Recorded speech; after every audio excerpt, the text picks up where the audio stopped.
the father of the Literary and Scientific Society, Father Christmas. Whoa! Ho, ho, ho! Merry Christmas! And to all of you, I give the one gift of which you are truly deserving, the President of the 177th Session, Daniel Denny!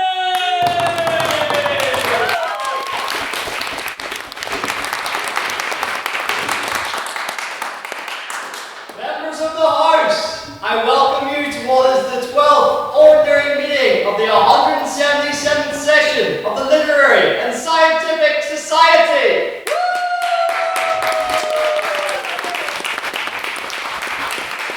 Maybe it's cold outside, but it's warm in here. Welcome to our final debate with some added Christmas cheer.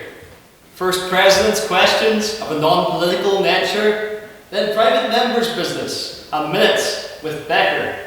And now for the part which I know you all love, no questions about my sex life, or lack thereof! So, do we have any President's questions? Yes, Maeve. What did I ask Santa for Christmas? So, first, what did I ask you for Christmas, Santa? Well, first of all, I asked Santa for a dragon, and then Santa said, like, no, that's you need to be a lot more realistic here, Daniel. I can't get you a dragon. So then I asked Santa for a girlfriend, and then Santa swiftly replied, "What colour would you like your dragon?" Any other President's questions? Yes, Mr. Hoey. How was your Christmas dinner yesterday? My Christmas dinner yesterday was exceptional, down to the fact that I was prohibited from the kitchen until it came to the washing up, but credit to Bethany and Chloe for making a fabulous Christmas dinner. Any other President's questions? Go on. Gotta go with the classic, what you have for breakfast. Oh, so for breakfast. So, I've been doing this thing where I wake up and I have like this kind of piece of paper on my wall, and it's got like all these different squares for the different dates of the month. And I reward myself with a little small chocolate, but I need to do something first. So I have to rant about advertisements for about like 5 minutes before I reward myself for this piece of chocolate. It's my advent calendar. Although in all seriousness, with the state of my love life, the advent calendar is the only dates that I'm opening a door to at the minute. I have been keeping track of kind of the unhealthy things that I've been eating, like chocolates and things like that in December. I call it my Yule log. So there you go. Any other President's questions? Yes, Ruben. Where did you get the suit, Daniel? Where did I get? Well, that reminds me of tonight's motion. This house would separate the art from the artist, and I think the artist that's responsible for this suit would very much like to separate themselves from it with how I'm wearing it tonight, so I couldn't possibly tell Ruben. Although I did walk backwards to a fancy dress shop, so that might explain it. Any other President's questions? Yes, Eric? What's the best thing to watch on Christmas Day? For me it has to be Home Alone. We always watch Home Alone in my house on Christmas Day, or whatever's on Channel 4. Like they always kind of do a wee like kind of animated thing with Quentin Blake, whatever kind of illustrations he's up to at the moment. So it's got to be those kind of things for Christmas Day. Any other President's questions? Yes, Ash. Ashika for the minutes. What's your favourite part of a Christmas dinner? Oh, I'd say my favourite part, it's gotta be like the link-up play with the cocktail sausage, the turkey, and the gammon. Like those three, that's like Messi, Suarez, and Neymar right there. Like it's unreal. Any other President's questions? Yes, Mr. Black. Sorry, who? Mr. Claus. Thank you, sir. When your family gathers around the Christmas dinner table this year, will they be debating anything and will you be sharing? Oh, that's a great question. Will they be debating anything? What have they been debating at the minute? Oh, well, I mean, it's not as interesting as the debates we get up to here, but my sitting room's been done up recently. So the debate recently has been my mum standing with various different colours on the wall, going which one do you think is the best for the wall and which one do you think is the best for the mantelpiece.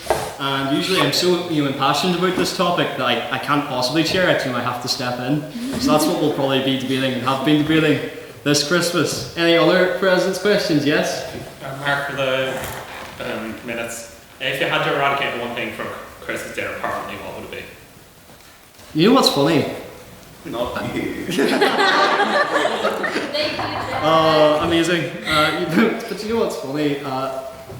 I don't actually like Brussels sprouts, but I'm keeping the Brussels sprouts because the spirit of Christmas tastes like Brussels sprouts. Like I eat the Brussels sprouts and it makes me feel festive, so I'm keeping the Brussels sprouts.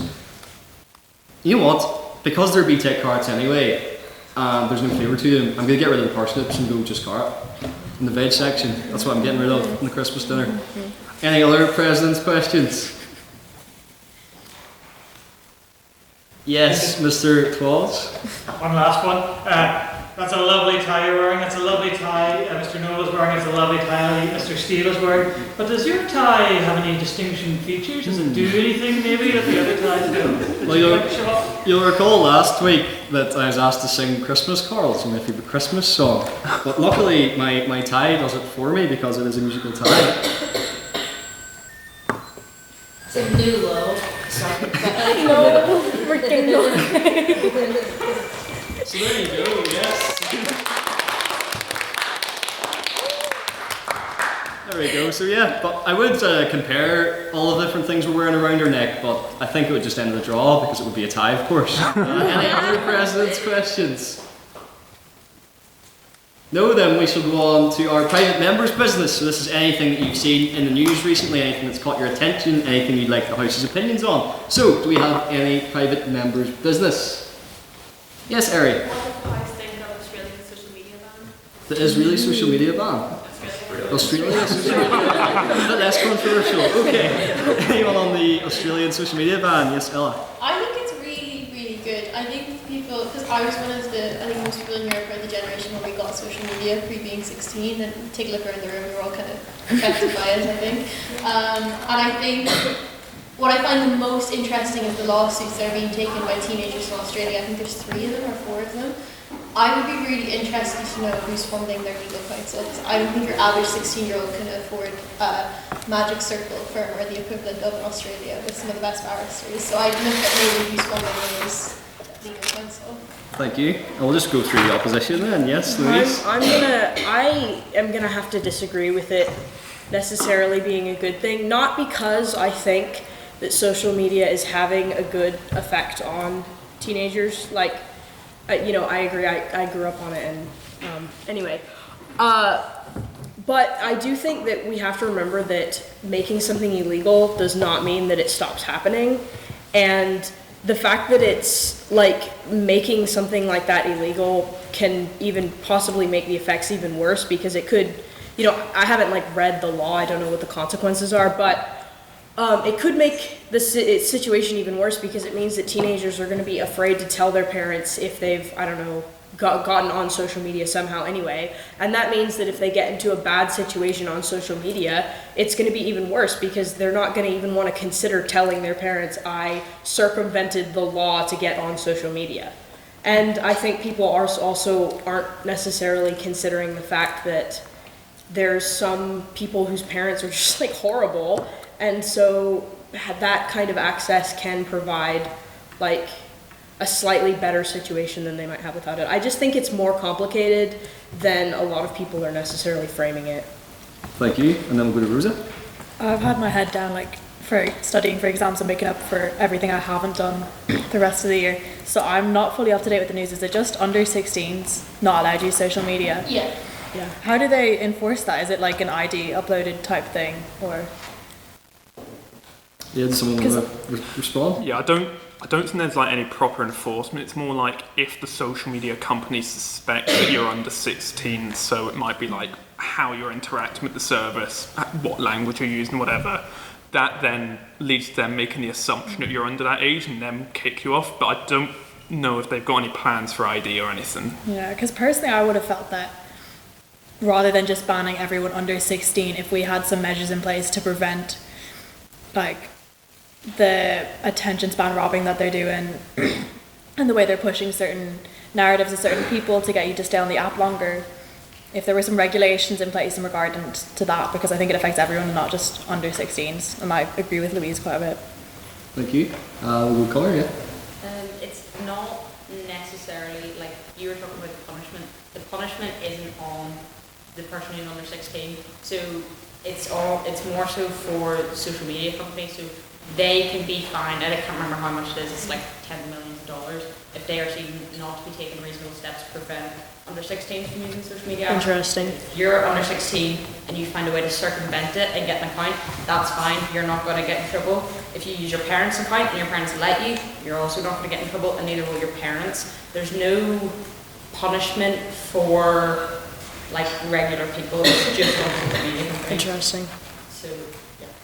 Thank you. Ella? Yeah, I just want to say, I think, because I didn't say it in my first answer, but putting, like what you just said, putting the legal liability on the social media company, I think is like one of the most powerful things that we can do. Because right now they're taking no liability for a lot of the things that are going on there. Like, I don't know, I'm not going to talk about it, but like if anyone watched what the kind of stuff that's going on with Roblox, like I thought that was just a game, but it's not just a game, it's quite horrible things that are happening on there to children. So it's really, really important, and they need to be the ones to take the liability, not parents, not children. It's too big of an issue. And I also think people think it's really, really radical. Like, we used to let children smoke cigarettes in the 70s and 60s, and now we look at photos and we're like, that's mental that we let that happen. I genuinely do think 50 years from now we're going to look at photos with kids with iPads in restaurants and be like, that's mental that we let that happen, you know? Thank you. Owen? It's like really just Louise's point. If a child is in a situation where something horrific has gone wrong on social media, as happened with me when I was younger, I don't think that the law will be the primary consideration for the child's conception parent response. Considering in many cases, if what's happened, if it's horrific, it will already be illegal. So what's breaking one law, different breaking two laws? Thank you. And we'll go one more. Ash, yeah. Yeah, I think it's a good point, but I feel like the problem is that a lot of social media is already very unregulated in terms of that type of content that's not suitable for like under 18-year-olds. Like, so I think it's a kind of already existing status quo. So because of that, I feel like introducing this new law at least puts some pressure on these social media companies to somewhat regulate the content that's being shown.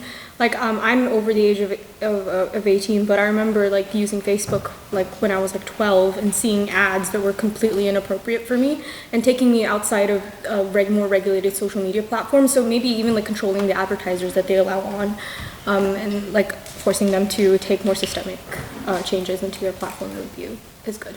Thank you. Do we have any other piece of private members' business? Yes, Rosa? Yes, this is a much lighter topic than the previous one, and it might have been raised in the last week. But has anyone seen the Times Colour of the Year? Oh. What are the thoughts?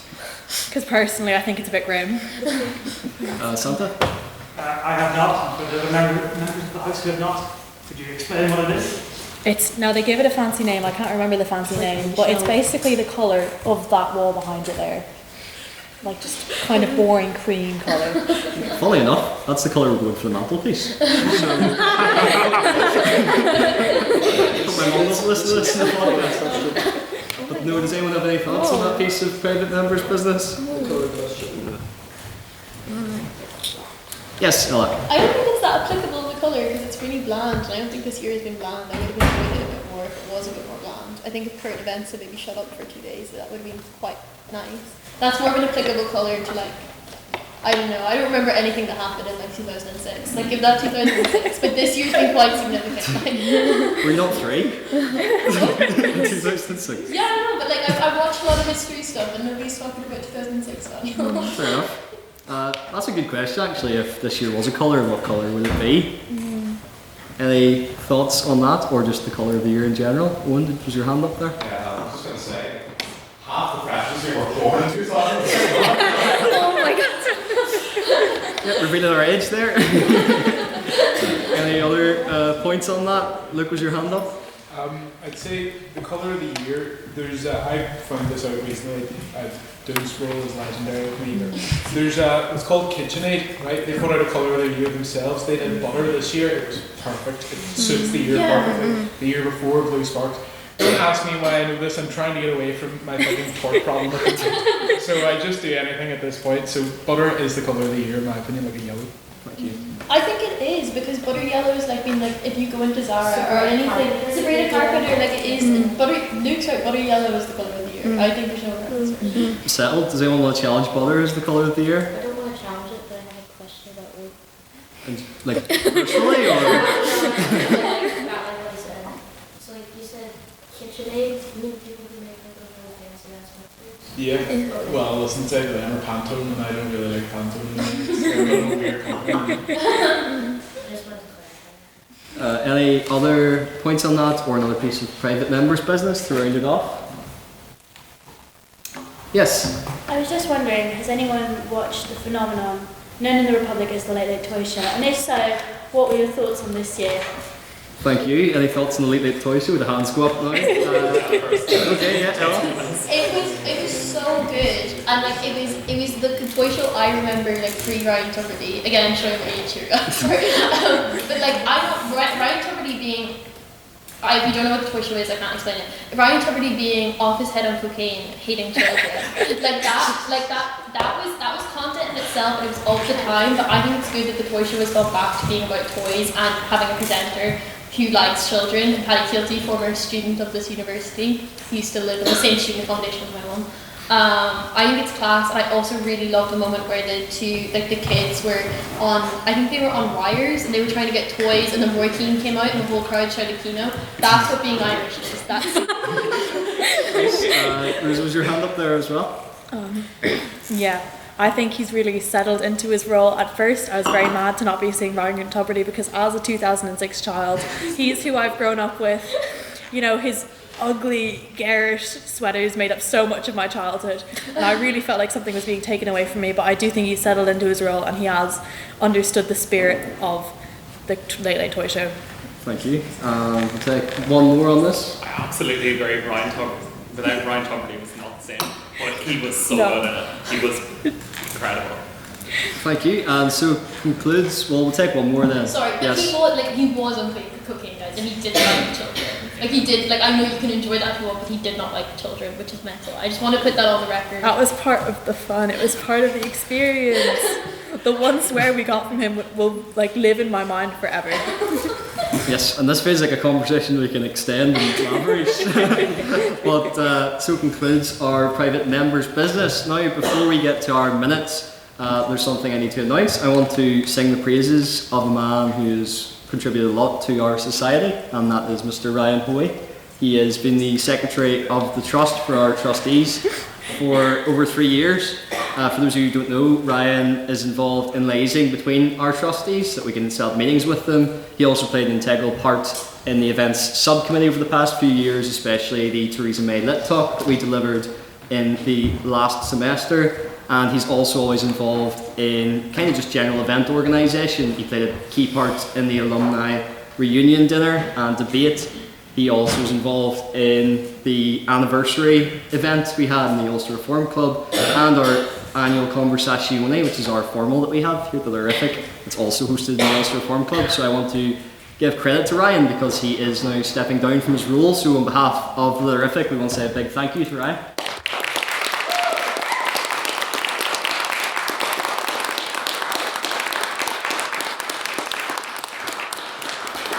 And that means that we need to ratify Ryan's successor, who is supposed to be Mr. Calvin Black, but given that you're dressed like that, Calvin, I don't think it's appropriate for us to ratify you at the minute. I think you ought to get changed, Calvin, to be quite frank. Maybe into something a bit more suitable, like what I'm wearing myself. So if you'd like to get changed, sir. No. Well, if you insist, I suppose I can go don the nearest suit that I can find. I'll be right back. And in my absence, I vote to abstain on the motion. Thank you. And that calls then for Mr. Secretary to read the minutes from last week's debate, which was this House would abolish the monarchy.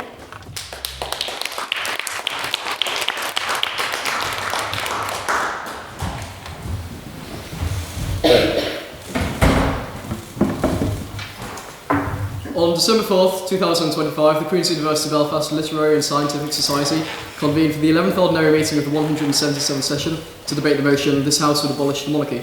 President's questions we heard from Flynn Nugent, who asked, would you rather have 1,000 tablespoons of tables or 2 tables of tablespoons? Daniel answered he would rather have 2 tables of tablespoons.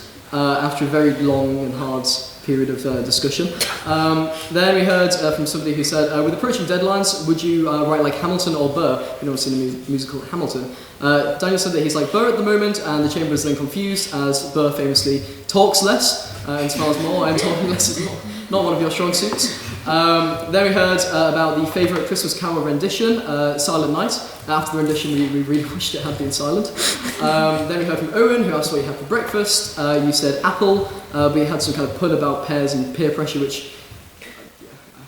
Then we had private members business, where Ella asked about the Wicked press tour and what we thought of it. Beth replied that it was very funny and also somehow very malnutritious. James then asked about the comment on the Eurovision boycott. Beth loves Eurovision and thinks it's good because it lessens the pain of Ireland failing every year. Ryan Huey, HLM, said Israel had good songs and had one about not being your toy and shooting a boy.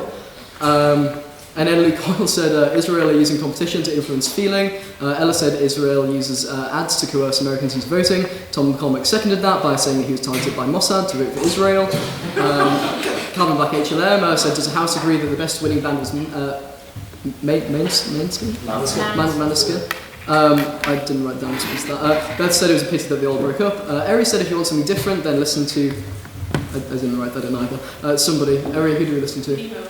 Oh. Yes, them. And then Owen said that ABBA is the best, and we all agreed with that. Then we had our vote on prior opinion, where we had 22 votes for the proposition, 13 votes for the opposition, and 6 abstentions, meaning the proposition carried and the motion passed. Moving on to the debating. First proposition, we heard from Maeve G, who said money going into the monarchy is too much. While a sovereign grant costs only a couple of pounds per citizen, it does not cover coronations or security. Abolition won't stop people going to visit places and palaces. And Maeve then said that she will happily go and visit schools. Sounds like Enoch Burke.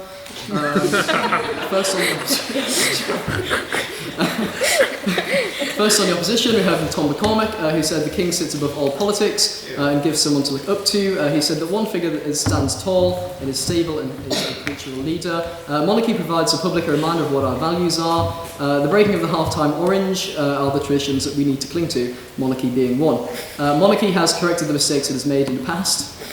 And they also play a pivotal role in the armed forces. Second on the proposition, we heard from Emily Carter, who said, what has the monarchy ever done except provide work for the Sandy Row artists? Prince, formerly known as Andrew, Henry VIII, the terroriser of chicken legs. He commented that their family tree looks a bit like a wreath, very Christmassy. She said that we, the taxpayer, are paying for this, and they want us to think that obedience to the monarchy is a duty to God. Shouldn't the people get to decide who leads them? She suggested banishing Charles and Camilla to Hull rather than executing them like the French. Although I actually would note that Hull has been named one of the top 25 global destinations by National Geographic this year. So it is actually a bit of a paradise, so you should all go down there. She talked about how Juan Carlos II abdicated for corruption and the Saudis killed journalists, allegedly. Overall, it's elitist and outdated, and it rewards bad people. Second on the opposition, we heard from George Farman. I haven't actually written out the minutes, I've just written down exactly what he said.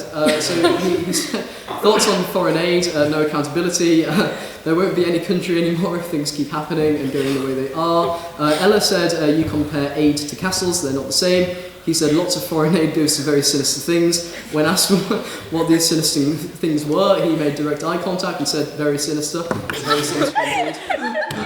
He said people have flaws, and we were a bit scared of what that prefaced. He said, without the monarchy there is no UK. The United Kingdom has to have a king. How can you ask the UK to have no king? He said the Republic of Ireland is a good one as they have very low profile presidents who nobody cares about. His words, not mine. No one can make Catherine Connolly look good. Again, his words, not mine. Should have gone with Maria Steen, who's a very good candidate, very attractive, looks very good for her age. He said the legal system is so entrenched with the monarchy. We've never had a mutiny or civil war, which is a bit confused about. He said, we've seen America over Kelly for informing soldiers that they can ignore orders. Ella then said, but they killed Diana. George said she was a very good lady, really good. one of the best women of the 20th century, the greatest. And then he sort of like rambled on for a bit and everybody started shaking their heads, to which he replied, you're shaking your head but nobody asking any questions to me, can you not face me? He then ended early. Third in the proposition we heard from Flynn Nugent, who said George VI sat in the palace while Churchill did the work. He then said that he would happily go around the school, again echoing the words of Maeve G. And Enoch Burke. He then said that he owns the Crown Jewels, which I think is just untrue. He also said he owns Buckingham Palace, which again I think is just untrue. He also said the King's a landlord, which is fair enough, and he thinks we should exile the King to France to be beheaded like Marie Antoinette. Third on the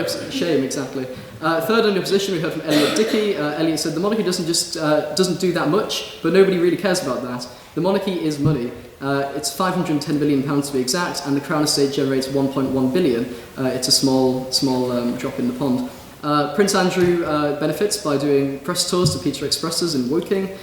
He said that the NHS is generously funded by Prince Harry's books. He said the Crown is the one that works. If it isn't broke, don't fix it. Trump already got on his knees for an American head of state once before, and he's doing the same for our head of state. If you love the monarchy and hate Oprah and Meghan, carry on. And if you like money, vote for the opposition.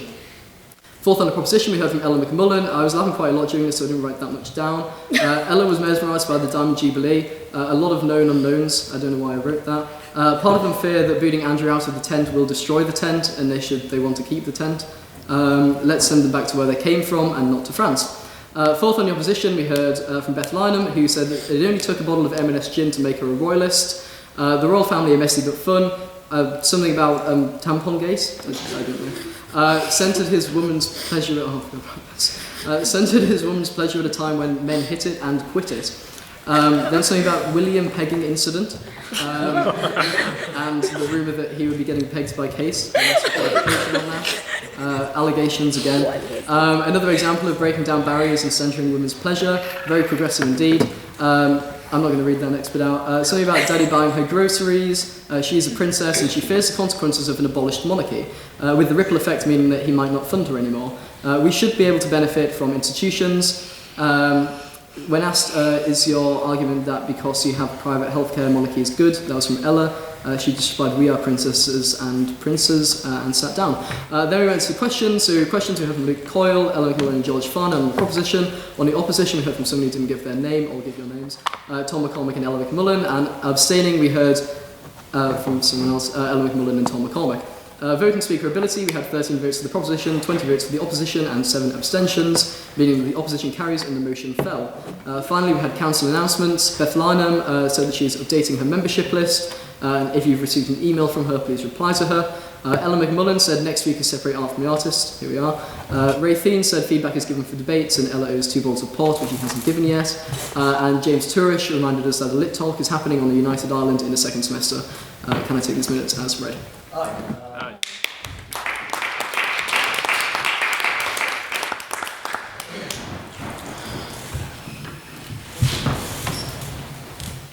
Thank you, Mr. Secretary, for those minutes. And now it is time for our debate of the evening, which is this House would separate the art from the artist. So as you all know, for any debate we carry out our vote on prior opinion. So this is what you believe as you came in here tonight. So whether we should separate the art from the artist or not. So for all those who would like to vote for the proposition and think we should separate the art from the artist, if you would like to raise your hands now, please.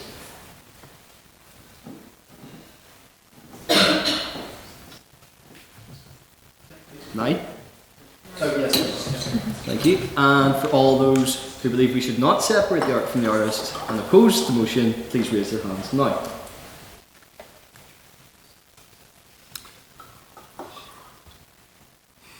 Yep. And finally, for all those who would like to abstain on the motion, if you would like to raise their hands now, please. And Calvin. Yes.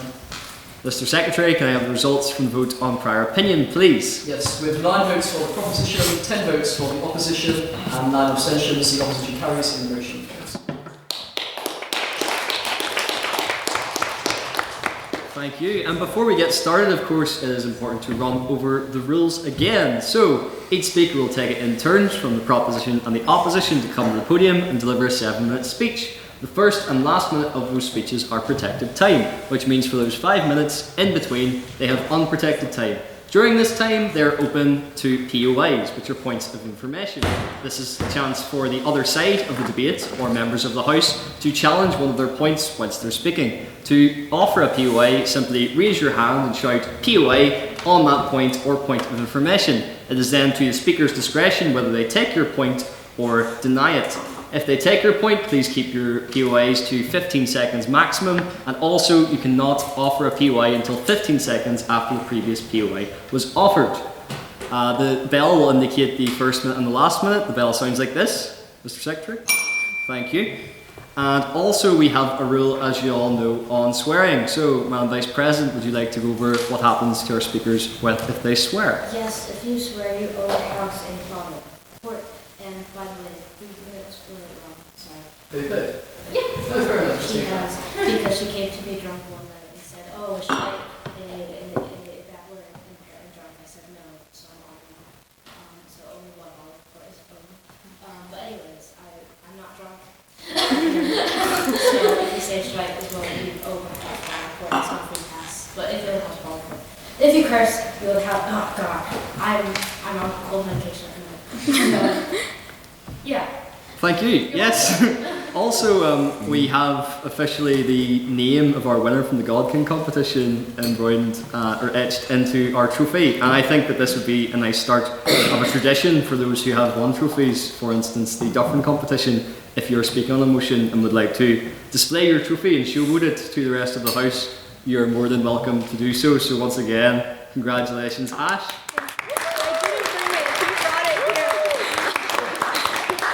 And on that note, I would like to welcome to open for the proposition on tonight's debate, Ash to the podium, please.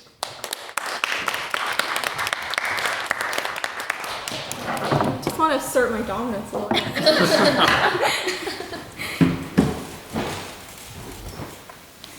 So before I start my timer, I want to give a quick disclaimer that this speech will refer to artists who have participated in heinous crimes like assault, sexual assault against minors, and those who have participated in things like racism or transphobia. So if at any point you feel uncomfortable, please avail the exit. I will not be offended. Also, not every part of my speech necessarily reflects my personal opinion. This is a debate society. I do this for fun. Thank you. So I'm going to start my timer now, if that's okay. When Ella texted me yesterday asking me if I'd like to speak in today's debate, I was in the middle of changing a patient's cannula, which is a little plastic tube we put in your vein to give you fluids and medication.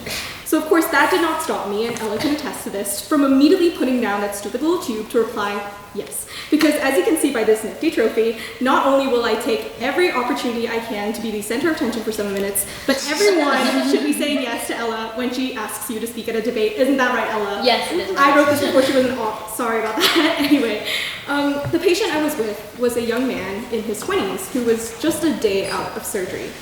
He's miserable, he's nauseous, he's in so much pain. And I remember asking him as I was about to leave, is there anything else I can do for you?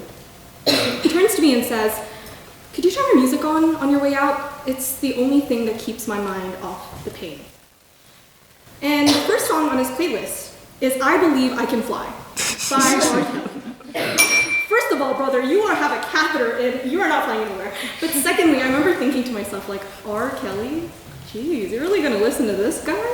You see, it's really easy, almost morally instinctual, to judge others for not separating the art from the artist, right?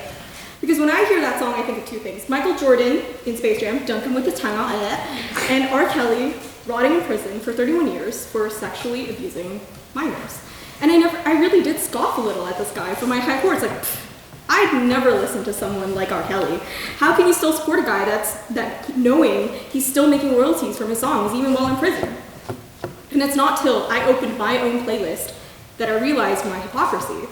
Flashing Lights by Kanye West, the Nazi sympathizer. Coyle by Chris Brown, who assaulted Rihanna, and Mastering Home by Lost Prophets, whose drummer, Ian Watkins, is also a child predator, rotting in prison for 36 years for sexually abusing minors. And we're not the only ones who Spotify Wrapped are filled with problematic artists. Every Christmas we bump to Mariah Carey like we paid her rent and then more, despite previous allegations of racial abuse towards her ex-bodyguard. And didn't Taylor Swift generate 8,000 tons of carbon emissions from her private jet usage alone in 2022? Our very own Daniel Devane himself has on record admitted to listening to her new album, despite probably knowing that fact, and you probably did too. Those that insist that the art and the artist are inseparable typically also posit the argument that we need to limit or stop our consumption of this art. This can range from illegally consuming art so artists don't monetarily benefit from it, or censoring that piece of art entirely by removing it from the public sphere. But the reality is, so many of the famous artists responsible for the art we love and consume on a daily basis are universally flawed. If you want people to meaningfully and consistently apply a strict moral standard to the artists they engage with, you're inevitably asking people to discard and boycott a lot of the cultural canon that already exists, which is not only unlikely to be feasible, but means necessarily censoring yourself from artists that have had a historical and cultural impact on the art you consume today. Okay, I'll take it. Do you not think that it's impossible to separate the creation from the creator? The creation is inherent to the creator. Isn't it not better to contextualize rather than separate?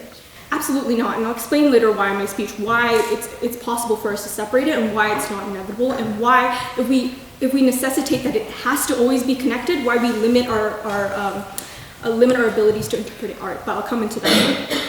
So even if you apply this reasoning only to living artists who are producing new works and stand to benefit monetarily, moral absolutism is paternalistic and faces inescapable issues, like who sets the standard?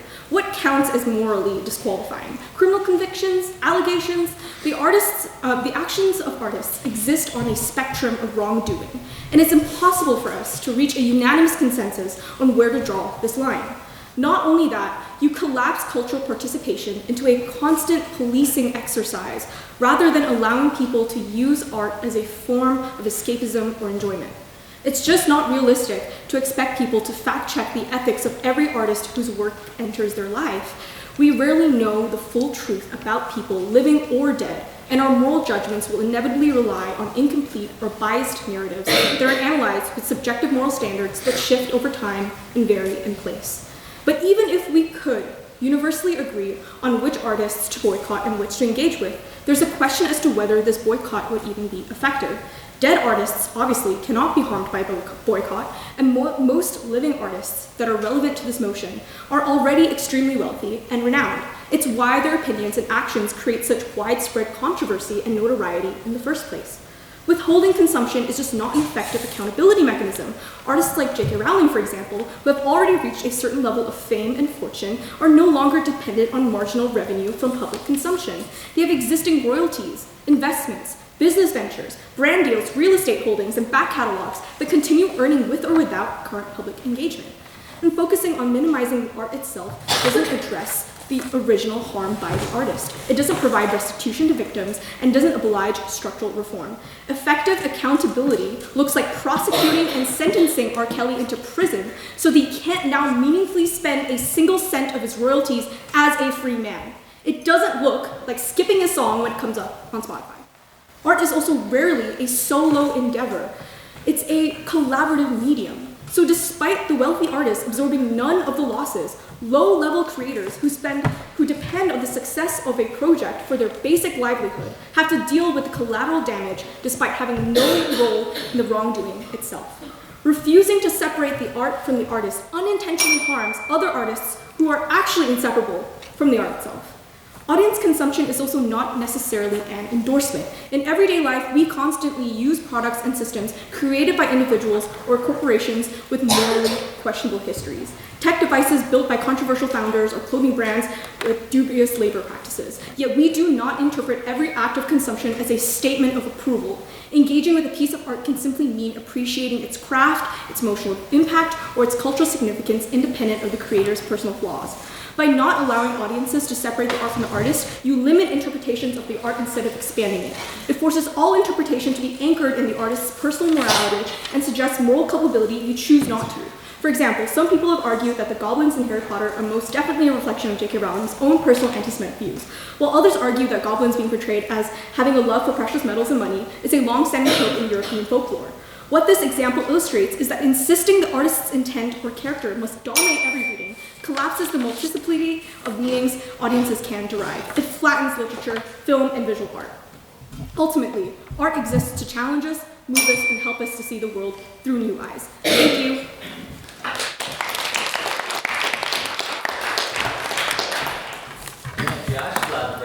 his speech. And now to open the case for the opposition, I would like to invite Rosa to the podium, please.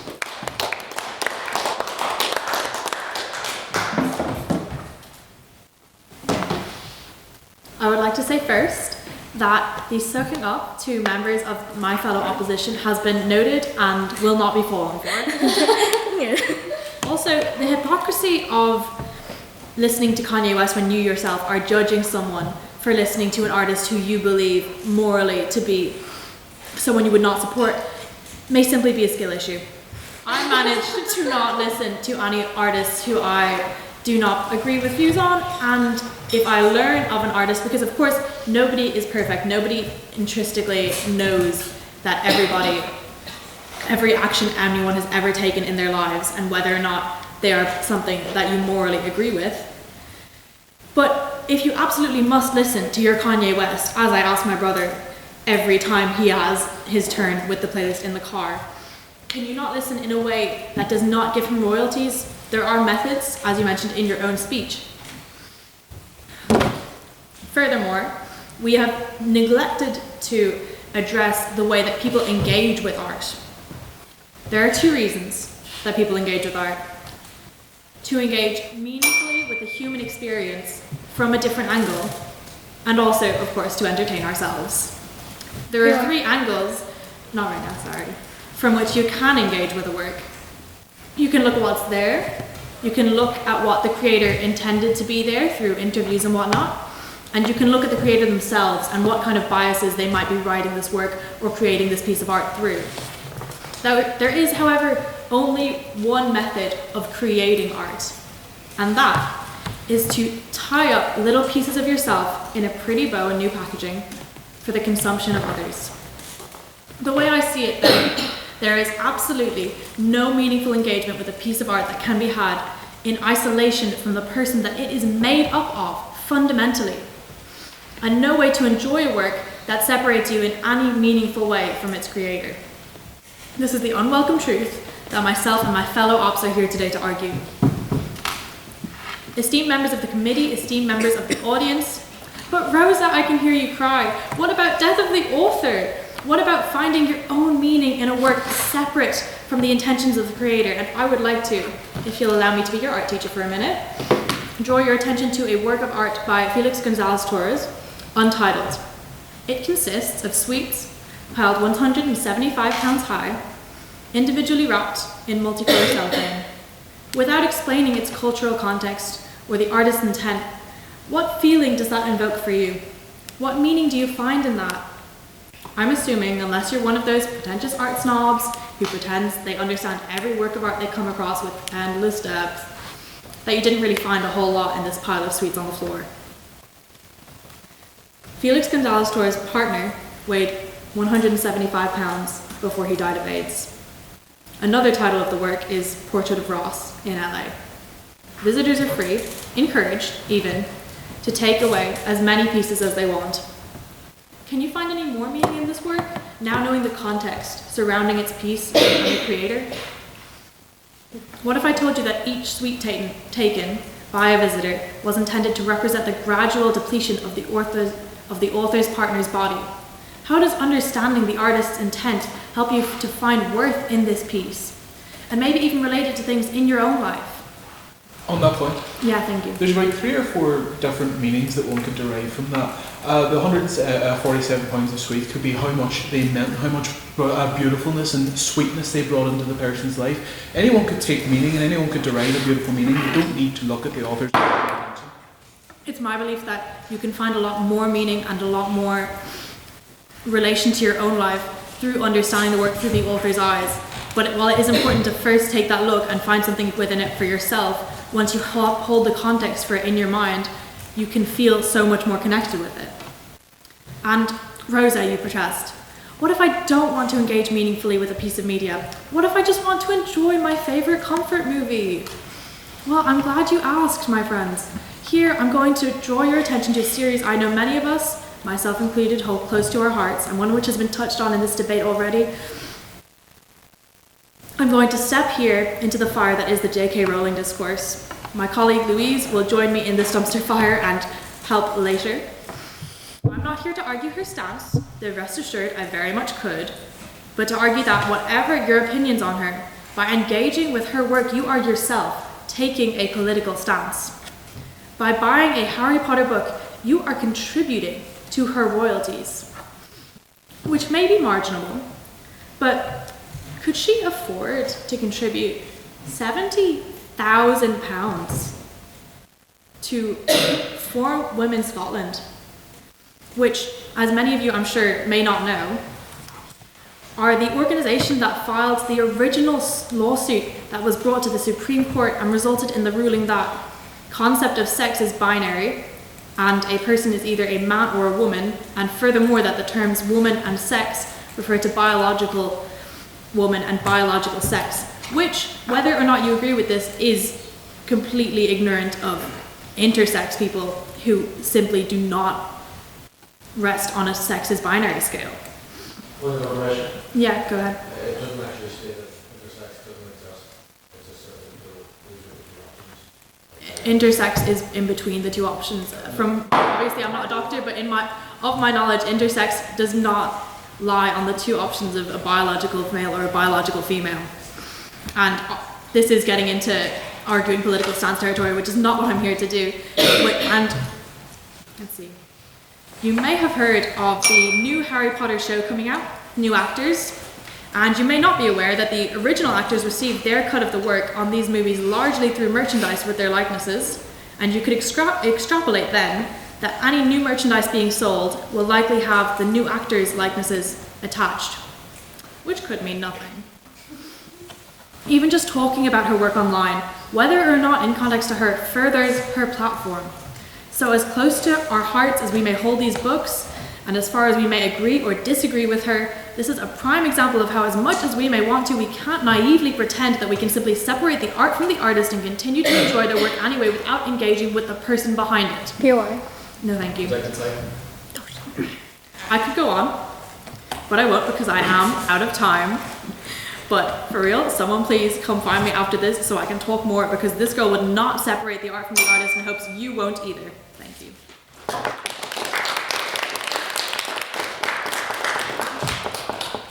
Thank you, Rosa, for that very fine speech. I would now like to invite second on the proposition, Leon, to the podium, please.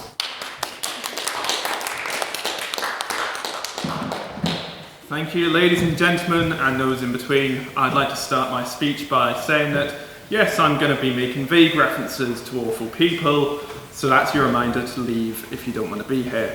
Tonight we are debating the issue of whether we should separate the art from the artist, and who is better to prove why we should than the guy who got a B in his GCSE art because he forgot to hand in one of his portfolio pieces.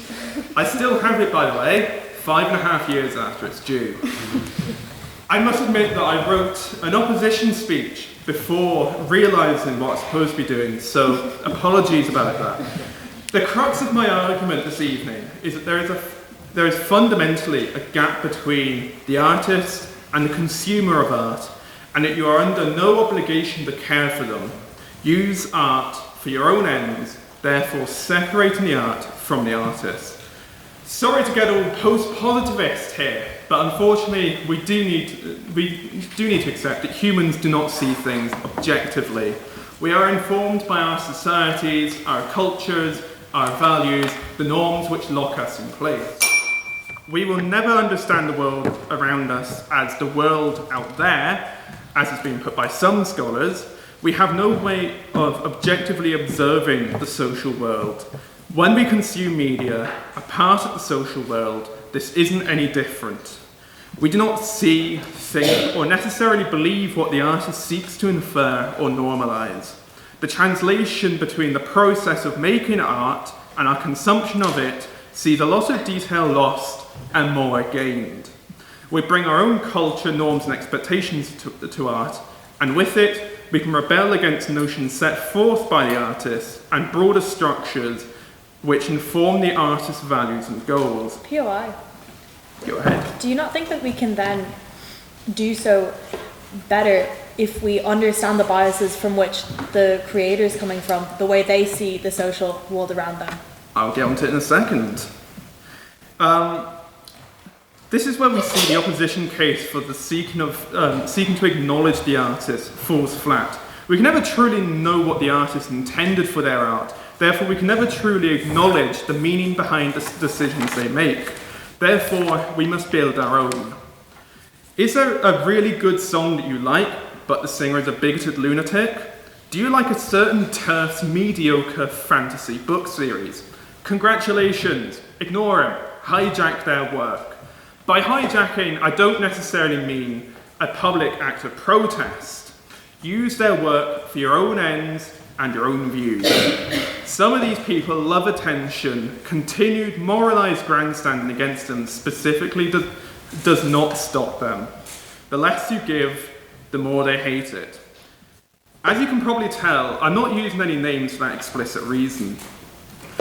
Legally, I can't say that you should pirate the things they've made, but there are places out there where you can access that media without giving these people a penny.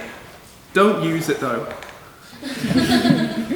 By enjoying their media without acknowledging them, and even using it to further causes they despise, you get them on both counts, attacking their egos and affronting their values. However, I suggest lifting yourself beyond pettiness and seek the joy and transformative power of art rather than score settling.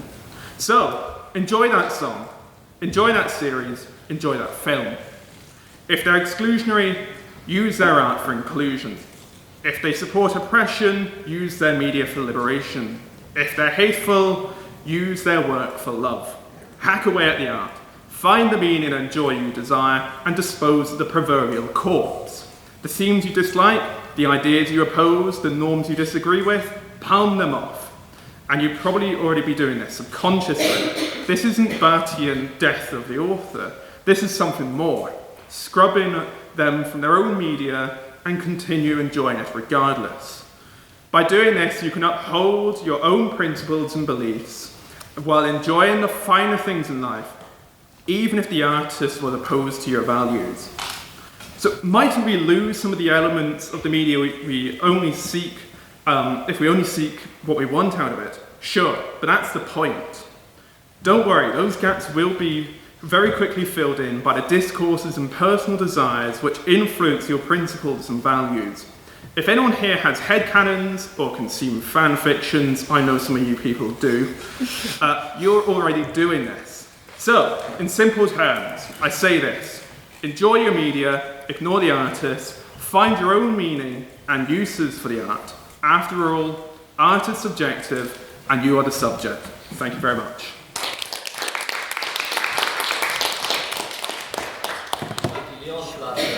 Speech, and I speak second from proposition or opposition. I would like to invite Louise to the podium, please.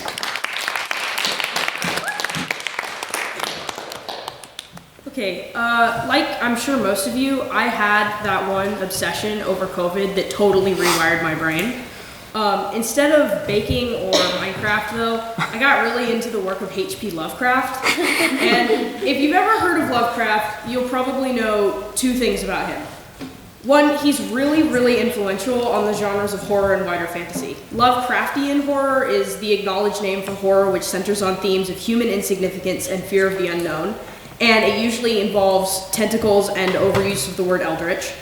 And the titular high priest of the Great Old Ones from his story, The Call of Cthulhu, who's also breached containment. He's like the guy with tentacles and wings. So if you know him, you know Lovecraft.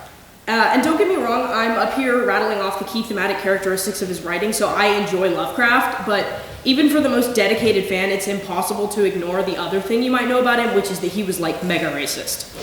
And before I say this, I am about to spoil like half of his stories, so if you've been listening and thinking that you'd like to read some Lovecraft, I'm sorry for that. But I almost don't even think racist covers it, because obviously he hated all the people that you'd expect a white American man in the early 20th century to hate. He didn't like people of color, Jewish people, the Irish, and so on. But I would like to demonstrate how dedicated he was to hating every group there is by telling you about The Shadow over Innsmouth, specifically, which is a novella about a weird little town where everyone is secretly a fish person, and the narrator loses his mind because he finds out he isn't human, and then the government blows it up. And Lovecraft wrote this, to be clear, to cope with the insane existential horror of finding out that one of his ancestors was from Wales. He also wrote also wrote a story called The White Ape, wherein a man goes insane and lights himself on fire upon discovering out that his African grandmother was a literal monkey. And just in case I haven't convinced you yet, at one point he had a cat whose name involved the N-word. So he was racist. So you've probably worked out by now why I'm talking about him. He's commonly brought up in discussions of separating the art from the artist because not only was he turbo-racist, it comes through in the vast majority of his work. Beyond the actual slurs, many of his stories center on fears of tainted bloodlines and racial pollution, which might not seem totally sinister when it's expressed through a metaphor involving creatures from outer space, but it becomes so because it clearly stems from his ideas that good American or English white Anglo-Saxon Protestants were being contaminated by sometimes just the mere presence of minorities. And this gets at the root of why this motion cannot be allowed to pass. Separating the art from the artist is not merely a question of ignoring that Lovecraft hated black people, or that J.K.R. is a supervillain now. It's an insistence that it's possible to tear deeply ingrained ideological themes and messages away from the person who put them there. I'll give you an example with Lovecraft. John Carpenter's 1982 film The Thing, which again I'm going to spoil, but if you haven't seen The Thing, you haven't lived. Basically, it's your classic, a group of guys on an Antarctic base have to fight an alien plot, but the catch is that the alien can perfectly describe itself as basically anything. A dog, a person, your friend who swears he isn't the alien, etc. It's kind of Among Us coded, but even so, you can definitely tell that Lovecraft's stories At the Mountains of Madness is about scientists being trapped in Antarctica, and Lovecraft has loads of stories about eldritch beings disguising themselves as human. Whisper in the Darkness, Cool Air, Dunwich Horror, I could go on. And that's great. All of those stories are atmospheric and scary to a certain degree, but the key is that Lovecraft wasn't scared of evil infiltrators living among us for no reason. It scared him because he really hated Jewish people, and I'm not saying that you're Hitler if you're unsettled by the idea of your flatmate being replaced by an evil alien, especially if you're like me and you don't think you'd notice. But the specific anxiety that a cabal of people who seem like us but aren't is living among us and waiting to stab us in the back at the hands of a man who literally did praise Hitler is obviously an expression of a centuries-old anti-Semitic conspiracy theory. And I don't think John Carpenter is Hitler either for making the film. My point is not to come up here and be the woker about random horror movies for 7 minutes. I think that Carpenter's fallen into the trap of separating the art from the artist. See, art doesn't exist in a vacuum. As much as we like to pretend that objectivity is possible, everything, especially art, is a reflection of the context in which it's created. Art is personal. All my fellow artists in the audience will know that art holds up a mirror to you whether you like it or not. Sitting down and creating something from scratch out of your brain involves the contents of your brain going into that thing. All your basic assumptions about the world, all your unconscious beliefs, and all your anxieties about being descended from various animals disguising themselves as human, which are, oops, just racism. When you say separate the art from the artist, you may as well be saying separate the art from the art, because what is art without the artist? A vague idea that an alien replacing your friend would be scary, while you pat yourself on the back for separating Lovecraft from his work, not knowing that you've, however innocuously, brought the bits of Lovecraft you wanted to disown with you. What we're left with is a situation where we put our hands over our eyes and congratulate each other for blocking the problematic artist du jour on the app formerly known as Twitter, and pretend that words don't convey meaning. Okay, why? No, thank you. I'm separating the art from the artist. Art is such an effective way of revealing your deepest beliefs and personal issues that it's been a joke in any artist community I've ever been in, that if you found out you had trauma surrounding something because you kept making art on it. So, can you separate the art from the artist? No, because the artist is the art, and vice versa. The man who wrote about how he's terrified of incompatible races having inhuman children together, hating people of color, shouldn't surprise anyone. Neither should the woman who created a world in which it's a good thing that children's personalities and futures must be inescapably determined by the categories they're randomly sorted into when they're 11. It shouldn't be a surprise that she hates trans people either. These are not surface level issues which some person that's removed from all of this just happens to have. They're key attributes of the art in question. We can't separate the art from the artist because we can't just pretend everything's fine and ignore these things. We have to think deeper and more critically. This doesn't necessarily mean that we can't ever interact with this art anymore. If I could have gotten one, I would be wearing a Christmas jumper that says I heart the hit 1927 H.P. Lovecraft story Pickman's model right now. But it does mean that we can't just disown the artist and then skip off into the sunset. We must introduce nuance into these conversations and understand that if we like something and the artist is a horrible person, it's 10,000 times worse to just ignore that. And it hinders your analysis and your understanding of the art you're looking at if you pretend that the artist doesn't matter. If you stand for critical thinking, I implore you oppose this motion. Thank you.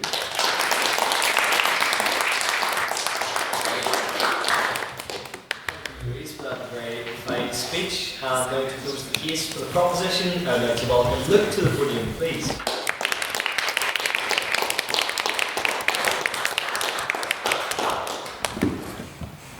So just before I begin, I do make mention of some quite reprehensible people and some aspects of this. So, ladies and gentlemen, we've been called on here today to essentially reassert a complete moral truth that we can separate someone from their creation. And there are multiple ways to do this, as have been illuminated by my two colleagues in the proposition. But I will also tackle how we can separate the art from the artist and how it allows us to judge the artist for the person that they are and not try to whitewash their sort of inadequacies and iniquities with their great artistry. I will also talk about the profound feeling that music and art can have on oneself and how that is completely separate from the artist and such deserves to have the art separated from its original meaning. And I will also discuss the fact that art can be reused as a new vehicle for more progressive change. So let us begin where any good discussion on true art begins, and that is the Beatles. And specifically, let us look more acutely at the legendary frontman, John Lennon. Now, everyone on here probably has some kind of lovely little, conserved image of John. Maybe he's a peace-loving hippie, two peace signs, he's sitting in the bed with Yoko writing songs about Beautiful Boy and whatever else. But that is very, very far from the truth. A quote from Lennon about his first wife. I was a hitter. I couldn't express myself, and I hit. John often terrified his first wife, Cynthia Powell, with his anger. He was a terrible parent and husband the first time round.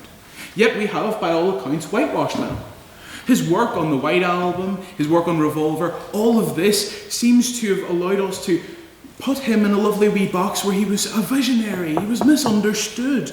He liked war, he didn't like war, he was a cheeky chap, he was fine. Don't worry about all the terrible things that he did to his first wife. Don't worry about the fact that he essentially screamed at her the first time they met. But that's, besides the point. We do this in large part because his music and artistry make us feel so good. So we find a way to reconcile the cognitive dissonance between liking his art and detesting the man by completely overruling any one of his iniquities by going, yeah, but have you listened to the White Album? Have you listened to My Guitar Gently Weeps? Have you listened to his singing? Come on, you can excuse all the rest of that stuff. That isn't what we should be doing. If we can separate the art from the artist, if we can do what is morally right and just for us here today, ladies and gentlemen, it affords for us an opportunity to look at individuals, not through the rose-tinted glasses of their amazing art or the beauty that they've brought into this world, but objectively through our moral standards in our Western society.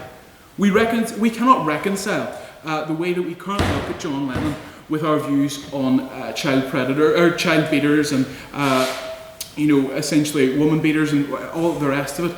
We can't do that, but we still excuse it somehow. When we separate the art from the artist, if we allowed ourselves to completely cut off John Lennon from his work, we would allow for essentially more fresh judgment and more fresh eyes to be looked at upon John. Now, let us continue our little sojourn through the sonic arts and arrive at the right-angled maw of Mr. Morrissey himself this morning. Yes, let's go. Before you start, the Smiths music is really bad, so you're going to have to defend more than Morrissey's in this. Oh, I will die on this hill. I may know it's over, but I will still keep fighting. So this morning, as I sort of schlepped my way through my door to my hall kitchen, I was sort of going, I cannot believe I have to do this torque problem. Years ago this would have looked like the white whale for me, something great and fun to be enjoyed, and now it's like the floating carcass of the white whale that's just washed up on shore. It's just, I really don't want to look at that right now. But then I put on this song, Still Ill, by the Smiths, and when that jangling tune kicked in, when that terrible, terrible man's rich voice decreed that life was simply taking and not giving, that England was his for the day, I felt a torrent of energy. That maybe the torque problem could be mine for the day. Well, I hate to spoil it, but what followed was a drubbing of my hopes unparalleled with the Frenches at Trafalgar.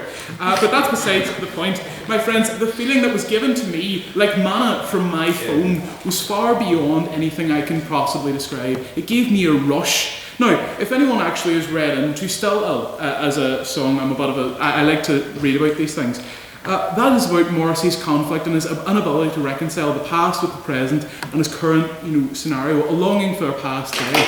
That is not the effect it had on me. That is not what inspired in me. It inspired me to get up and take the day by the horns as it was given to me.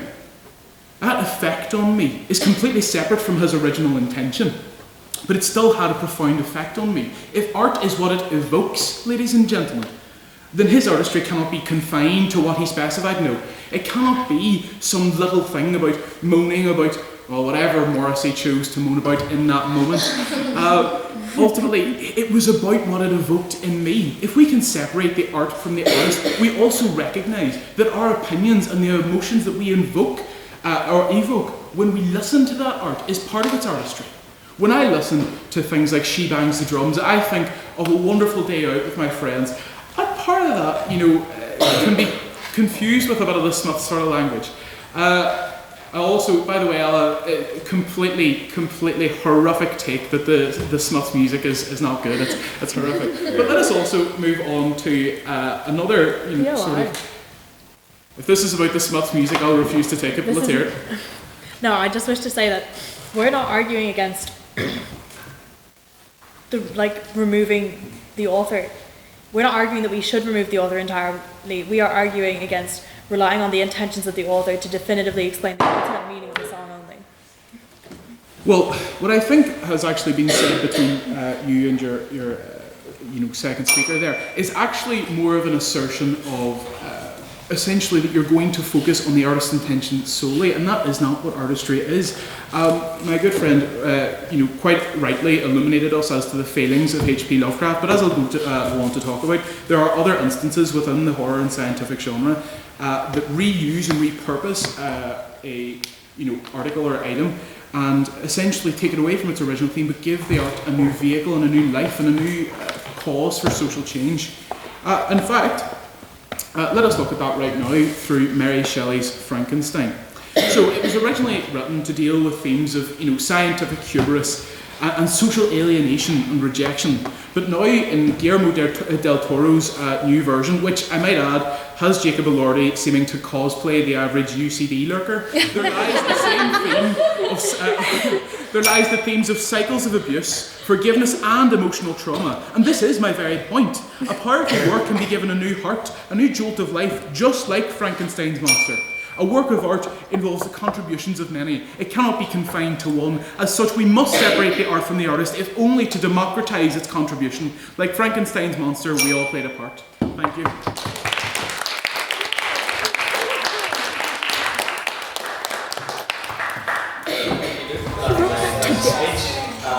Now to close the opposition and to put some debate as a whole, I would like to invite Ella to the podium, please.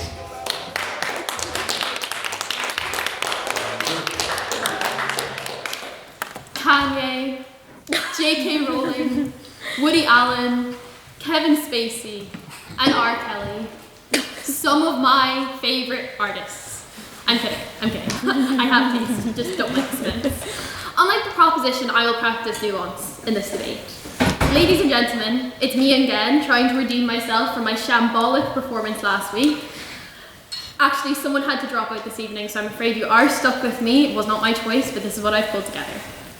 Today, our task is not to simply quibble over gallery labels or playlist decisions, but to grapple with a profound question about meaning itself.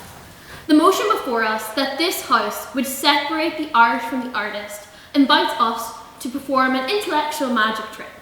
It asks us to saw the creator cleanly away from the creation, to present the sculpture while pretending there was never a sculptor, to hum the melody while pretending no human breath ever shaped it. And like most magic tricks, it works only if you agree to not look too closely. We on the opposition refuse to close our eyes.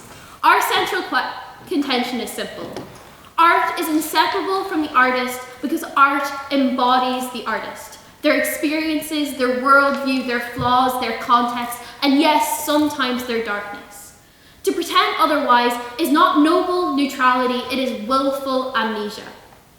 Let us begin with the basic anatomy of art. Art does not spring immaculate from the void like some immaculate cultural miracle. It emerges from the people, messy, complicated, morally ambiguous, deeply contextual people. The The brushstroke carries the tremor of the painter's hand. The poet's imagery carries the imprint of childhood joys and childhood wounds. The director's camera angle contains a lifetime of biases, political beliefs, and desires. Art is not merely informed by the artist, it is infused with them. Asking us to separate the art from the artist is like asking us to separate the wine from the grapes that made it, or the bread from the bacteria that raised it. You can try, but you're going to end up with an empty glass, sadly, and a very sour loaf. Proposition will tell you that consumers must have the right to enjoy art independently of their creator's behavior. But our response is this: you can enjoy anything you like, but you cannot enjoy it innocently. Not because we want to spoil anyone's fun, but because every work carries a moral genealogy. When we engage with art, we do not merely gaze at it as a static object. We enter into a relationship with the consciousness that produced it. That does not mean we must condemn every flawed creator, nor must we banish every problematic work. It simply means we must acknowledge the inescapable truth. Art is a communication, and communications have communicators. Imagine, for instance, a novel steeped in colonial nostalgia. Proposition says, read the novel, but don't worry about the worldview of the man who wrote it. But the worldview is not an optional footnote. It is the engine that drives the plot, shapes the morality, and selects which characters receive depth and which receive caricature. That is not a detachable extra, that is the novel. POI? Yes. Can you not have alternate interpretations of a work? Why must you always anchor it into the creator itself? I think to truly experience or enjoy something like a novel, you must look at all interpretations, and one interpretation is inevitably going to be informed by the person who wrote it. It is naive to say, I view it this way and I will only view it this way. That's dogmatic, it's tunnel vision, and it is not an intellectual or the most informed way to view art. Some may point to the abstract art and say a canvas of blue squares, and argue that surely here the creator is irrelevant. But even abstraction is steeped in intention. The blue is not random, it is chosen. The squares are not accidental, they serve an idea. And the idea came from someone. Even works that seem opaque or impersonal reveal the artist's ideology through what they choose to reject. Representation, realism, narrative. Silence, too, is a statement made by a speaker. Now let me be gracious to the proposition for a moment. Their motion is motivated by a real and understandable discomfort. The conundrum of admiring brilliant work produced by a deeply flawed or deeply evil human being. But their solution, separation, is simply the wrong operation for the problem. You cannot solve a moral dilemma by declaring the dilemma irrelevant.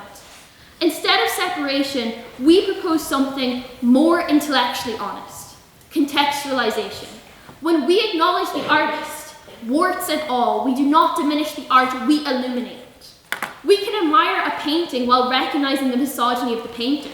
We can appreciate a film's craft while discussing the toxic dynamics on set. In doing so, we gain a richer, more nuanced understanding of the work.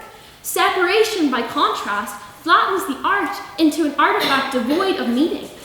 It makes us consume without thinking, appreciate without understanding, applaud without interrogating. Let us be clear, separation is not only impossible, it is dangerous. When we isolate art from the moral consequences of the creator, we accidentally grant cultural immunity to harmful behavior. We perpetuate the myth that genius excuses cruelty. We make it easier for predatory individuals to cloak their actions in the velvet curtains of their talent. We become complicit in a system where fame launders misconduct. That, ladies and gentlemen, is not neutrality, that is negligence. Let us remember what art fundamentally is: a message in a bottle, tossed into the ocean of time. The message comes from someone. The conditions in which they wrote it, their joys, fears, politics, mistakes, are part of what you read when you uncork that bottle. You may love the message, you may loathe it. You may wrestle with it, but you cannot pretend the bottle was filled by an invisible hand. In closing, the proposition asks you to separate the inseparable. We, on the opposition, ask only that you acknowledge the truth already in plain sight. That art is an extension of the artist's humanity, for better and for worse. To separate the two is not enlightenment, it is erasure. Art embodies the artist. The creation carries the creator, and if we forget that, we risk losing the very meaning that makes the art worth defending. So yeah, I like Kanye's music, but I know I cannot separate him from it. Only that egotistical short diva could make me sing I just met this 5'7" guy who's just my type. Rather, let's just contextualize it. That horrible, evil man who also happens to be quite short. Apologies to the many short kings in the room. I urge you to oppose this motion. Go Ramila Michael.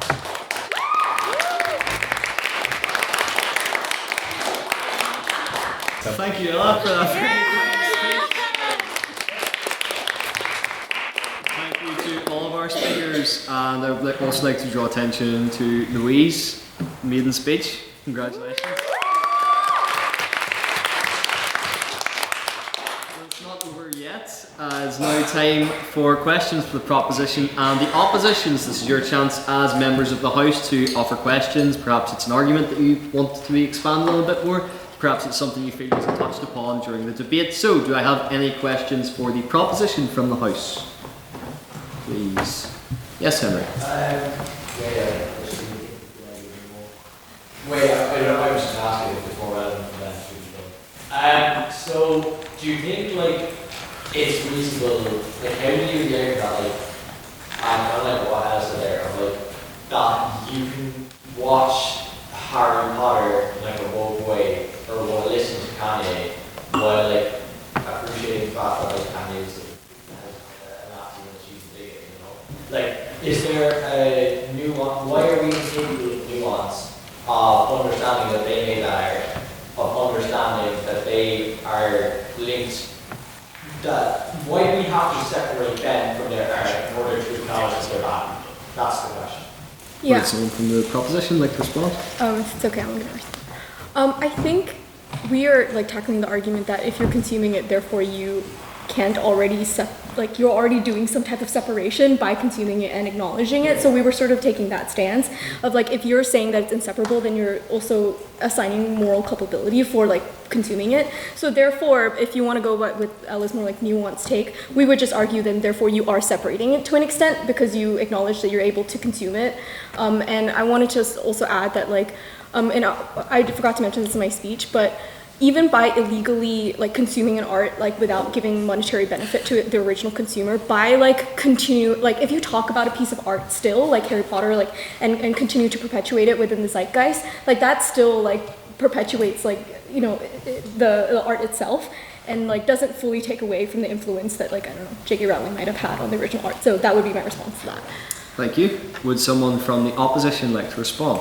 Yeah, I think my issue with that is just that in my eyes, separating the art from the artist is kind of like there's a movement in America of talking about like the person who wrote Harry Potter. We're talking about like, oh, I like the graduation album, and they don't talk about who wrote it. And I just think that to me, that's what true separation is. And it's like this unwillingness to fund it, by like what Leon said of piracy and that kind of thing. I don't know whether that's necessarily the solution because I think those divas are going to be rich anyway and they're going to get richer. So I'm not to be like small differences in any difference. I bet if we all decide to pirate Kanye's music, maybe, but I don't think that's going to happen. And I also think my key thing is that contextual, and we all kind of elaborated on this, that contextualization I think is actually the key rather than separation. And I don't see that as a form of separation because it is deeply, you're still going, J.K. Rowling is intrinsically linked to Harry Potter, and I'm viewing Harry Potter as someone who knows that J.K. Rowling wrote it. There's different opinions on her, but I think she's evil. But like, I'm sorry. But I still enjoy Harry Potter. I read fan fiction back in the day. I also think that is also attributing to J.K. Rowling, even though she's not a fan of fan fiction. But like, it's something as simple as the castle in Hogwarts is inspired by when she used to sit in Waterstones and write Harry Potter, she used to look at the castle, and that her art is informed by her. It's informed by her experiences. The names in the books are from the graveyard in Edinburgh that she used to wander through. That art is so informed by her, and I don't think we can separate it. If we separate it, we're diminishing the art. Thank you. Now a question for the opposition. I would like to hazard a question for the opposition. Yes, Jack. I mean, you can contextualize all you want, but you're bad person, and like you can be like graduation is so great, whatever. Kanye's still being like, oh, you know, certain ethnic groups. So like, how can you really listen to graduation and be like, yes, homecoming's so great, but like let me not think about everything else that's going to in his life. But that's not, that contextualization is thinking about what he's done. Contextualization is me owning up to the fact that I'm giving money to Kanye. Like I think the whole thing about the separating the art from the artist people is that, sorry, because I don't know what opinions you want, but this is more with the general masses on Twitter. That that they go on and they're like, you can't listen to, you should either pirate it. I'm not technologically aware enough to pirate it, but I think most people are going to pirate it. Or you can listen to it and go, Kanye didn't write this, it's my music, it's what I listen to. It's like what Luke said, it's what I listened to when I was 11 and I remember it for that reason. I think that's naive. I think you have to go, an awful person wrote this, and I'm listening to it, and I'm enjoying it, and I don't like the fact I'm giving money to him, but I am. And I think it's better to contextualize it and go, Kanye's horrible, I like the music. And the reality is, Homecoming's about him being from Chicago, and there's a lot of songs about him being misogynistic, and you're dancing and listening to them at the club anyway. So if you're paying entry for Kremlin, you're giving them money in my eyes. Thank you. Would someone from the proposition care to respond? Yes, Luke? Right through here. Okay, so what you've said there is essentially almost what we're advocating for, except we go a step further. The idea that we can sort of just sit there and go, oh, love the song Gold Digger. Let me sit and contemplate for a second. Let me hold space for 30 seconds. That just doesn't work. What we're arguing for is, I'm not asking anyone, and nobody here on the proposition is asking for anyone to completely ignore pig-headedly, the problems and crimes committed by these people. What we are asking for is a recognition of what these people have done wrong, and understanding that our position, because ultimately what we've seen right now in the idea that the artist, in the real world, that the art and the artist is inseparable, is we've seen people frankly whitewash those who don't deserve to be whitewashed, because they go, well, I like that music. There seems to be no recourse. If the art is the artist, then I'm just going to, whitewash the person. We've seen that with Lennon. We saw that with the rest of the Beatles, bar George, obviously. But ultimately, you can't really. We can separate the art from the artist if we acknowledge it. What I don't think we can do is somehow acknowledge that the art is inherent to the person and have some sort of naive way of going, let's think about this for a second, guys. Let's dissect the Homecoming album and then all the rest of his albums.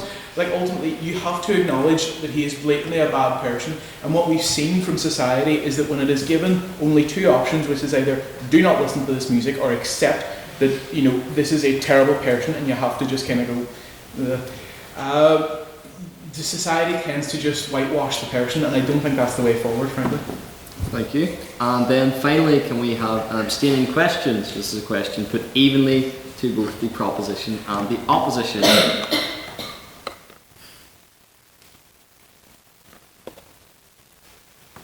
James. Well, both the proposition and the opposition accept there's a moral difference between Kanye West, a self-described Nazi, and J.K. Rowling, whose views are actually supported by the majority of people according to opinion polling. Is there a legitimate difference that people accept that? Yeah. Proposition? Oh dear. Do you want me to, or do you want Leon? No, it's okay, I'll do it. Okay. I definitely think that there's a bit of nuance here on like which artists.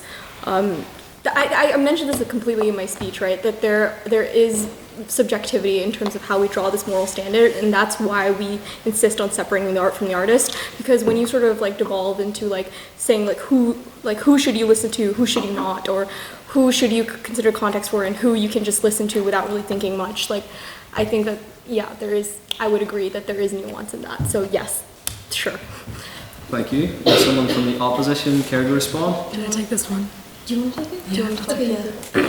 I think if we take that question is the art and you are the artist, this is an incredible illustration of our point, because that question is fundamentally informed by your personal morality and your personal belief system. And I don't want to get into like who I think is worse, who I think is the better person. The reason we've used them as examples is because they're very public figures who there's a lot of debate around right now. But who you believe is okay to listen to and who you believe isn't okay to listen to or read or watch a movie from or engage with a piece of work from is entirely informed by your own worldview and your own morality there. Thank you. Did we have another abstaining question?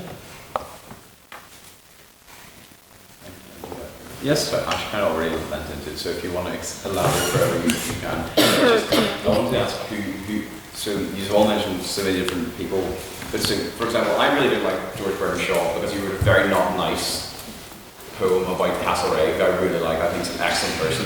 But he was very rude to him, very mean to him, and for that time on, I've kind of, lived down a little bit on the George Bernard Shaw from, I'm actually looking up on him, but anyway, notwithstanding that, I just wanted to ask who decides when it is appropriate or not appropriate to separate the art from the artist. So when is it the right time? Who crosses the threshold? Who determines the threshold? And who are we including in those in that pool of people who are necessitating separation from their art? And perhaps to a slightly maybe third supplementary onto that is who decides what is art and what is worth separating? Thank you. Would someone like to deconstruct that question on the proposition? I'll give it a shot. So I think that essentially the approach that we've taken here is that since quite a lot of art, and by art we do mean, so for example, that's music, that is part of it. So music, literature, poems, even theatre and stuff like that, all of that I would consider art and artistry. Fan fictions, I think, is where I would draw the line with that one. I know from my own But if we're asking, who deserves to be censured by, separation, I think that what we've taken here is that there is an underlying objective moral standard, which is essentially maybe don't, consider H.P. Lovecraft without going terrible racist though, or maybe don't, take a look at, some of the writings or films by Roman Polanski without going, that man is a terrible, terrible human being. But ultimately, then it's essentially up to your worldview. So we would take a baseline, which is to say, there are certainly terrible people like Roman Polanski, like Harvey Weinstein, who deserve separation and necessitate separation. But I would certainly condone your, hatred for Virgil, because that's inherent to you and that's your opinion. Ultimately, art is inherently personal to you when you experience it. And so what we're saying is that there is an objective and underlying standard for who you should not accept. Everyone else, apart from that, you can consider when they cross the threshold for separation, as and when. Thank you, Luke. Would someone from the opposition like to respond? Yeah, I think we both agree on the fact that art's deeply subjective. What is art? I'll get to that in a second. I have interesting opinions on that. But in terms of when the separation lies, for us, never. It's impossible. It's the same way your experience where you're like, I know that he wrote this one poem and I don't like it. It's informing everything about him. And that's what I think it's really impossible to not look at art and go that it's informing everything, That's why, like, their proposal that you separate the art from the artist and you think about it in context, you think about it and you go, well, they did this and now I'm going to view it this way. I don't think it's ever actually possible to do so, especially considering you have your own opinions or your own experiences of the art. And then, in terms of what is art, I would say that fanfiction is art. I read too much of it to say that it's not art. There's some excellent fanfiction out there, guys, and a lot of films that you've watched. A lot of films that you've watched have been informed by a script fanfiction. If anyone's here seen 50 Shades, that was a Twilight fanfiction. If everyone's has seen After, that was a Harry Styles fanfiction. And any Game of Thrones fans in the room, George R.R. Martin, famous hater of fan fiction, one of the first ever examples of him doing that world building was a submission to a fan fiction competition. So I hate to say it's how most of your authors practice it. And then in terms of what else is art, that's completely subjective as well. That's the difficulty with so much how you separate something that's quite subjective.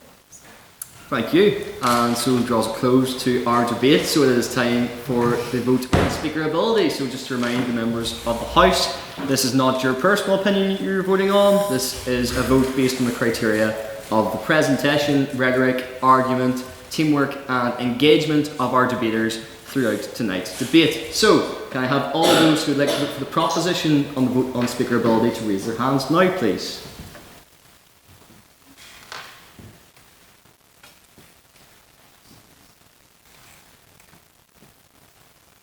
$13. And can I have all those who'd like to vote for the opposition on the vote on speakerability to raise their hands now, please?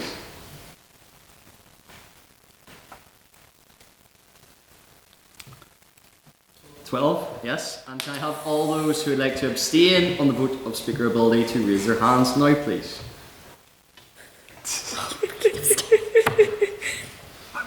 4, yes. Mr. Secretary, can I have results from the vote on speakerability, please? Yes, with 13 votes for the proposition, 12 votes for the opposition, and 4 abstentions, the proposition carries and the motion passes.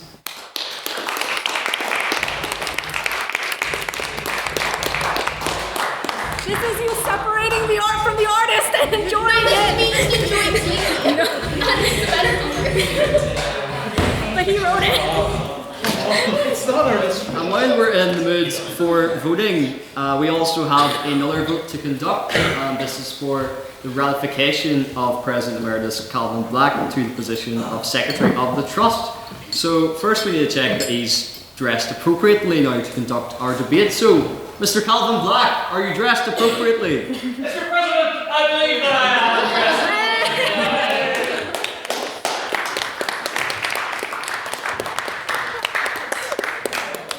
Amazing. I feel like that suit would do. I feel like that suit would do St. Patrick's Day as well.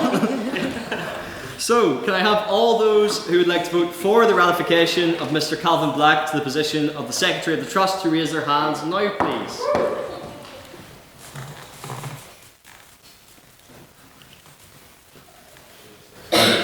I believe that is unanimous, but just for the sake of fairness, all those who would like to oppose? And all those who would like to abstain? Mr. Calvin Black, I'm glad to ratify you as the new Secretary of the Trust.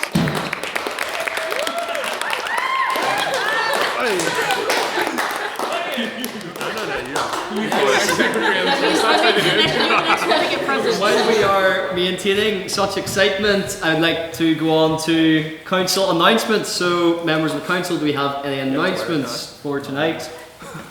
Yes, Madam Internal.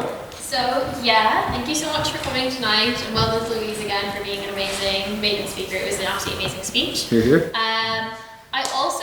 We have no debate to promote, because I don't know what that debate is yet. And the great part of that is that you guys get to help me pick. So I will have an internal meeting form that will be up on social media at some point over the Christmas period, and then you can put in any submissions you want, what you want. The great thing about this society, and so I've said this before, but it's so unique about this debating society, you don't have it in other ones, that you can contribute to the term card. And then what we will have in January time, so like the first week of January, probably haven't got the date yet, sorry guys, Christmas is a big deal and I'm kind of dealing with that.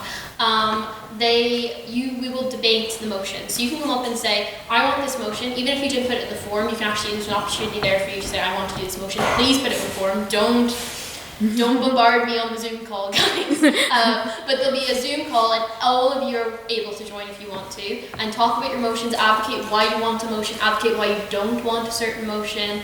The term card, my goal with the term card is always that it's diverse, it's really fun, and people can be funny, but they can also be serious, so it accommodates all walks of life. So keep that in mind for your suggestions, but also should represent all of you guys, which is great because there's so many of you now.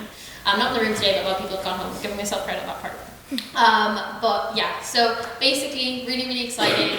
I will also put it on my own Instagram story when the form is out, so please contribute to the form. It'll be really, really fun. And then there'll be loads of great debates next semester as well. So. Thank you. Can I just say what a great job that you've done on our term card this year. I think we can all agree that those were some really exciting and interesting motions that we've been treated to over the year.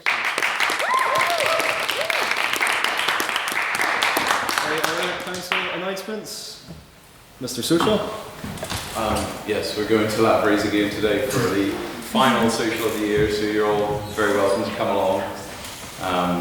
Yes. Thank you. Mr. Events? Yes, just a reminder to everyone that we are hosting Sam McBride, the editor of the Belfast Telegraph, the Northern Ireland editor of the Belfast Telegraph, on his new book, For and Against the Ireland. So please do come along. It's on the 12th of January and more details will be with you shortly. Thank you. And Mr. External. Hey guys, so just a couple of things. job. So there will be competitions going on very, very early next semester, which means that I'm just going to ask you all over the holidays if you are interested in keeping an eye on the WhatsApp. I cannot emphasize enough how important it is that you give competitive debating a chance. For the 40 odd people that we've already had those competitions in some form or another, they'll all tell you that they had a good experience, except for G-Gate, we don't talk about. But please do, and if those, those who have gone to the competitions, I hope you can endorse and kind of back the drum on that. So we'll have several IBs coming up, including the Temple IB, Trinity Open, Trinity IB, separate things, Glasgow Ancient, and many more. We'll also be hosting our own IB, our own big competition on the 28th of February and 1st of March, so please clear your calendars for that. And yeah, that's, but just please do keep communicating if you are interested. The opportunities are there. Also, two leaders to congratulate, so congratulations to Cormac and Aspiring for getting to the semi-finals the Irish time, and congratulations to Ella for carrying me to the semi-finals. So yeah, big one for them. And they'll be back to events as well, which the terrific members will be come along and attend. And they're often quite a good spectacle of watching people who have far too much free time, which you are all there to see. And we need to staff the room, guys. We need you guys to laugh at our jokes, so please go and laugh when you're told to laugh. This is true. She makes the rules. But yeah, so they'll be publicised and I really recommend. There's also free wine. There's free wine at every single Irish Times final. Sorry, I should mention that. So that's something to be vigilant of. But yeah, and as well for everyone who's worked with me thus far, for everyone who's gone through conference, for everyone who's gone through DP Spar, for everyone who's helped me out with setting up the competitive infrastructure for Queen's Debate again after years of silence and dormance. I really, really appreciate it, and you should all be really proud of yourselves. So thank you.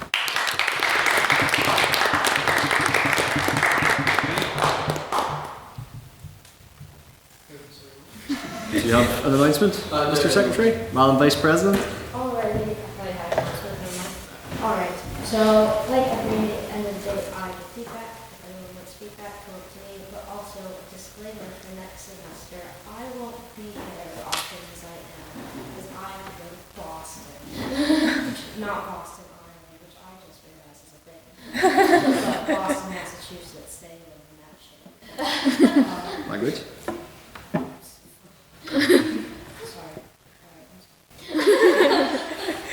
But, so I will still be here, not physically all the time. I'm coming back every couple of weeks, which Daniel has said has made me a contributor to carbon emissions. But I don't really care. But I will be here, and I'll still be able to give you feedback. I will just be a Ray bot or Ray Eye. Or virtual reality, as Luke Coyle coined. It's properly said. But just a disclaimer, so you're not like, Dan was killed Ray before she's killed him. Yes, thank you.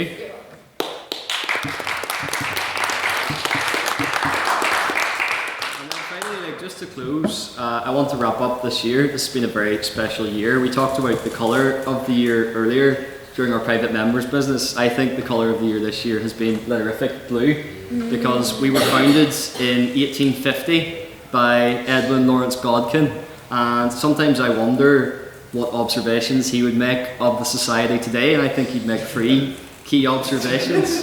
The first observation I think he would make is that we have maintained our prestige. This year we celebrated our 175th anniversary, which makes us the oldest society in Queens in style. We invited alumni to the Ulster Reform Club for an amazing wine reception. We also had a massive alumni dinner.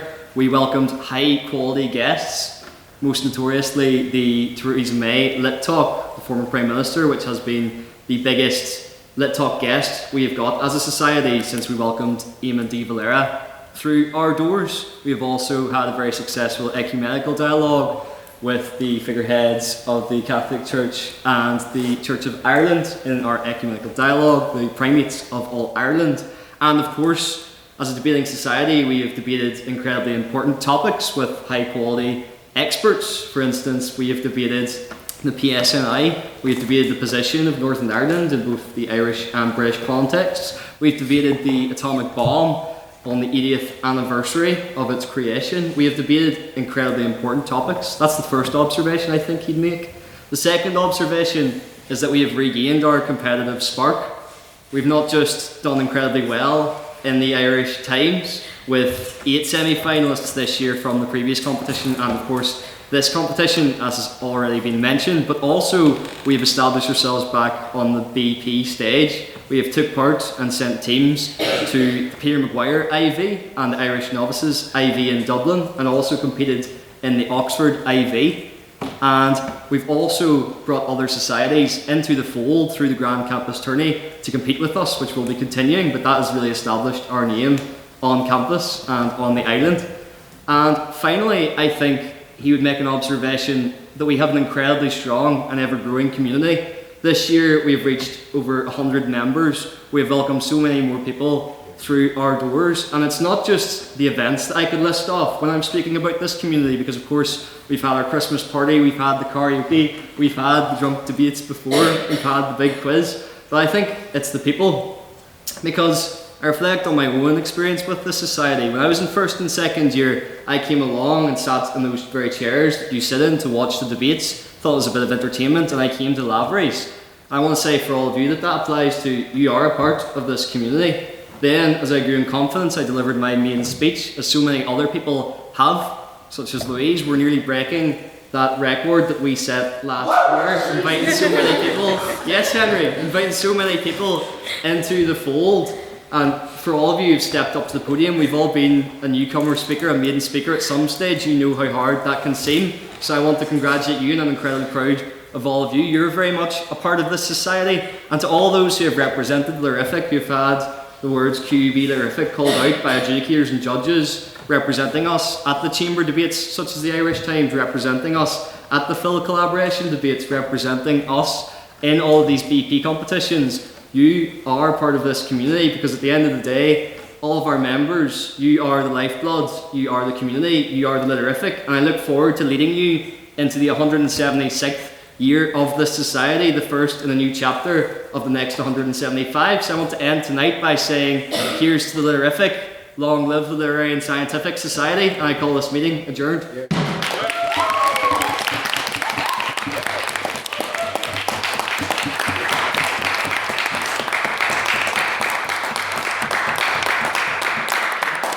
If I could have speakers to the front, council to set up, and I'll see you all at Lavery's. Thank you. So,